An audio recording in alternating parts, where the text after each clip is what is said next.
Tonight, breaking news as we come on the air. President Trump now plans to address the nation in prime time tomorrow over his demands for a border wall. The government shutdown now in its 17th day. TSA workers calling in sick. And tonight, the Pilots Association now saying this is affecting safety in the air. And your tax returns in this shutdown? News on that front coming in tonight as well. Also this evening, actor Kevin Spacey in court facing a charge of felony indecent assault and battery after a former TV anchor tearfully described what she says happened to her son.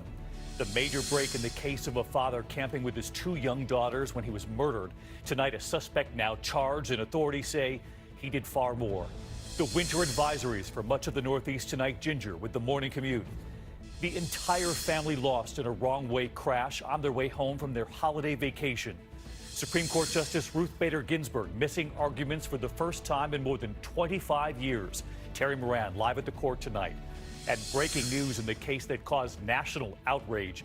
The young woman serving life for murdering a real estate agent when she was 16. She argued she was forced into sex. Tonight, what the governor has just done after pleas from Kim Kardashian and LeBron James. This is ABC World News Tonight with David Muir. Good evening. It is great to start another week with all of you at home, and we have a lot to cover tonight. We're going to begin with the government shutdown. Day 17 now, 800,000 federal workers and their paychecks in the balance. Other workers will not get back pay. And tonight, a growing number of TSA workers now calling in sick. And tonight, the Pilots Association now saying this shutdown is threatening safety in the air. Late today, the president revealing he now wants to deliver a primetime address from the Oval Office tomorrow night, calling it a national security crisis. But tonight, a key member of his team is asked about the number they've been putting out. They've been saying nearly 4,000 known or suspected terrorists come into our country illegally. You'll see the fact check as it played out on Fox News. Our chief White House correspondent, Jonathan Karl, leading us off tonight. Tonight, President Trump is planning an all-out PR blitz to make the case for his border wall. A primetime Oval Office address tomorrow, and on Thursday, a trip to the Mexican border. The White House insists the president has already made a big concession.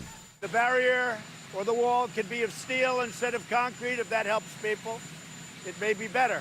But Democrats say they don't care what it's made of. It's not happening. The fact is, a wall is an immorality. It's not who we are as a nation. The president repeatedly promised Mexico would pay for the wall. Now he's demanding $5.7 billion in taxpayer money. Meanwhile, some 800,000 federal workers are not being paid. Ashaki Robinson is one of them. Ultimately, at the end of the day, there's not a lot that I can do. I'm locked out of my job. I want to go to work. I want to do my job, and I'm being prevented from doing that. With TSA workers set to miss a paycheck on Friday, the agency is preparing for workers to call in sick. There has already been a slight increase. TSA says, though, it has had no impact on security. But tonight, in a letter to the president, the nation's largest pilots union says the shutdown is adversely affecting the safety, security, and efficiency of our national airspace system. President Trump says he can relate to furloughed workers struggling to pay bills without pay. I can relate, and I'm sure that the people that are on the receiving end will make adjustment. The White House says they are trying to mitigate the impact, announcing today that unlike past shutdowns, IRS workers will be ordered to process tax refunds. And the Department of Housing and Urban Development sent a letter to more than 1,000 landlords urging them not to evict tenants. The president says the pain is worth it, arguing there is a national security crisis at the southern border. But the White House has come under fire for exaggerating the threat. We know that roughly nearly 4,000 known or suspected terrorists come into our country illegally. And we know that our most vulnerable point of entry is at our southern border. I know this statistic. I didn't know if you were going to use it, but I studied up on this. Do you know where those 4,000 people come, or where they're captured?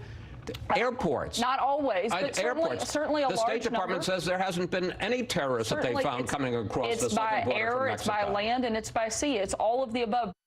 Very contentious moment playing out on Sunday morning. John Karl with us live tonight from the White House. And John, as you just reported there, the Airline Pilots Association now sending that urgent letter to the White House, to the president, warning, as you say, that the shutdown is, quote, adversely affecting the safety of our national airspace. But they went even further, John.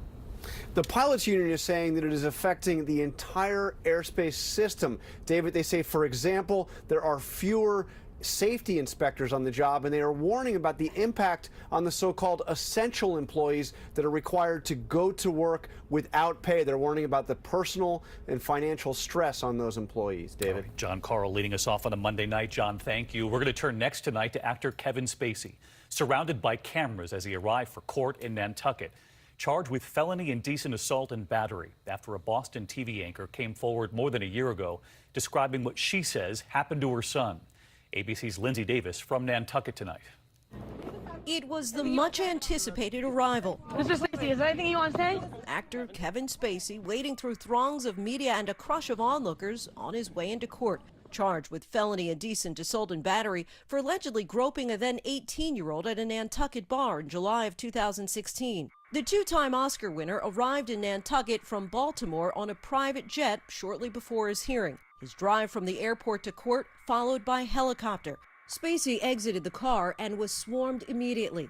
Crowds gathering during what's typically the quiet off-season on this Massachusetts island. Inside, Spacey walked into a packed, standing room-only courtroom. We're all right. Spacey's legal team entered a not guilty plea on his behalf, the judge ordering the 59-year-old actor to stay away from the alleged victim as they await trial. You'll be required to stay away and have no contact, direct or indirect, with the alleged victim. Spacey nodded but did not speak during the brief hearing. This has been a long battle that began to unfold in late 2017 when, in front of cameras, former Boston News anchor Heather Unruh said Spacey had assaulted her son. Kevin Spacey bought him drink after drink after drink. And when my son was drunk, Spacey made his move and sexually assaulted him.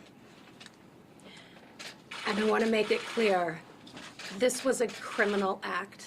Spacey's team has already begun their defense, arguing in court last month that there is not sufficient evidence to charge the star, and saying the alleged victim told Spacey he was 23 years old, even though he was just 18. ABC News obtained a recording of a pretrial hearing during which Spacey's attorney questions the officer who took the testimony from the accuser. If we were to stand and count off 3 minutes, you would agree, Trooper, that's an incredibly long time to have a strange man's hands in your pants, correct? I would agree with that.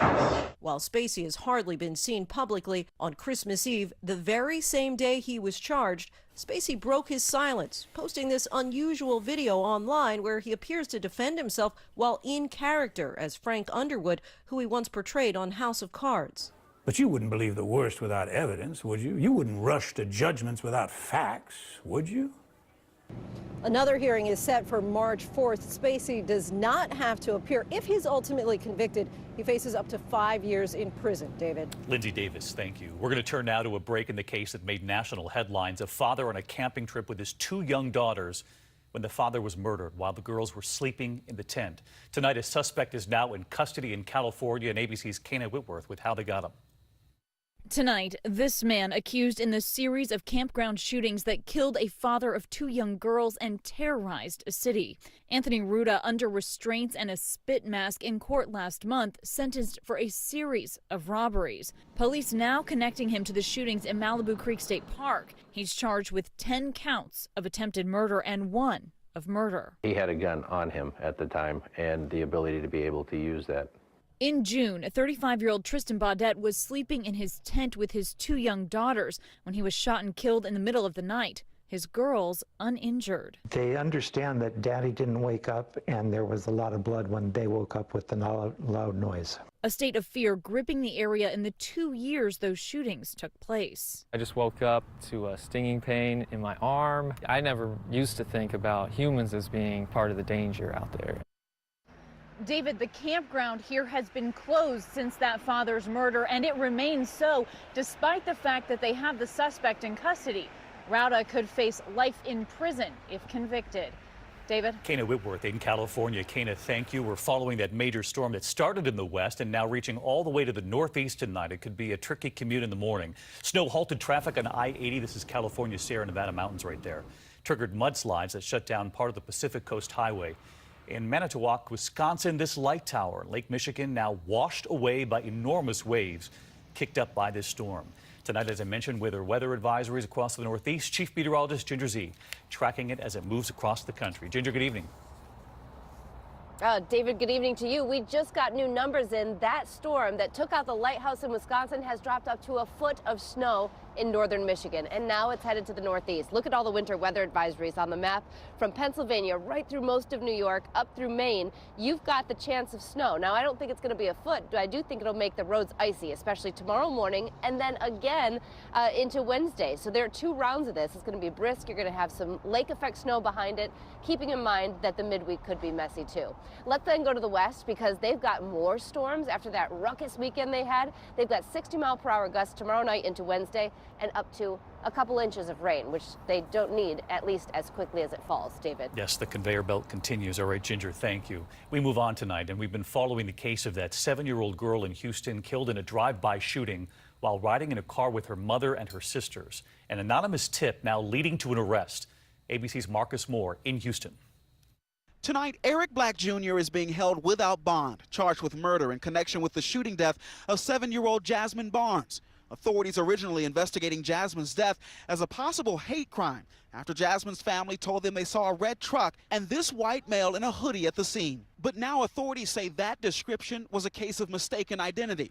We believe now that that red truck and the driver is most likely just a witness. Thanks to a tip first shared with activist Sean King, investigators now believe Black and another suspect opened fire on Jasmine's family's car, mistakenly thinking it belonged to someone they had gotten into a fight with at a club the night before. It's incredibly tragic. I look forward to going and being able to pursue justice on her behalf because no 7-year-old deserves this. No family deserves this. And David, prosecutors say they have recovered the 9mm handgun they believe was used in the shooting at Black's home. Meantime, Jasmine's funeral is set for tomorrow. David. Marcus, thank you. We're going to turn next tonight to U.S. troops in Syria. It was just 2.5 weeks ago the president said ISIS was defeated, that U.S. troops were coming home. After the president's words, the Pentagon gave the timeline for withdrawal, 30 days. But tonight, are our troops coming home after all? After the president's national security advisor said something very different. Here's ABC senior foreign correspondent Ian Pannell now. Tonight, President Trump's national security advisor John Bolton on the world stage, appearing to contradict the commander-in-chief about pulling American troops out of Syria. Just last month, President Trump claimed in a White House-produced video that ISIS was defeated and American troops would be coming home. We have won against ISIS. We've beaten them, and we've beaten them badly. We've taken back the land, and now it's time for our troops to come back home. The Pentagon initially saying the president's order would be carried out in 30 days. The day after that surprise announcement, Defense Secretary Jim Mattis resigned in protest. But now Bolton says that withdrawal will only happen if certain conditions are met. The protection of U.S. allies in the region and the complete defeat of ISIS. Bolton stressed there's now no timetable for the removal of the 2,000 troops, and the president saying there was never a deadline. I never said we're doing it that quickly, but we're decimating ISIS. We're pulling out of Syria, but we're doing it, and we won't be finally pulled out until ISIS is gone. And Ian Pannell joins us live tonight. Ian, you've often reported from Syria for us, and so this would seem to be a different timeline tonight than the one we heard after the president's taped message and word from the Pentagon just a few weeks back. Yeah, that's right. These statements make it clear the troops will not now be home within that 30-day deadline, which was due to expire next week, staying instead to fight ISIS. But that could take months, if not years. David? Ian Pannell with us tonight. Ian, thank you. And a rare sight at the Supreme Court today, oral arguments taking place without Justice Ruth Bader Ginsburg for the first time in her 25 years in the High Court, as she now recovers from surgery to remove 2 cancerous lesions from her lung. Let's get right to Terry Moran. He's covered the court for years for us. And Terry, a court spokesperson saying that Justice Ginsburg is working from home as the court hears new cases? That's right, David. And Chief Justice John Roberts began today's court session by noting Justice Ginsburg's absence and saying that she will vote in these cases by reading the transcripts of the arguments and the briefs as other justices have done. Justice Ginsburg, 85 years old. She has been recovering at home for about 2 weeks from that cancer surgery and from 3 broken ribs she suffered earlier in the month. This is, as you say, the first time she's ever missed oral arguments, but one sign that she intends to continue full steam ahead. She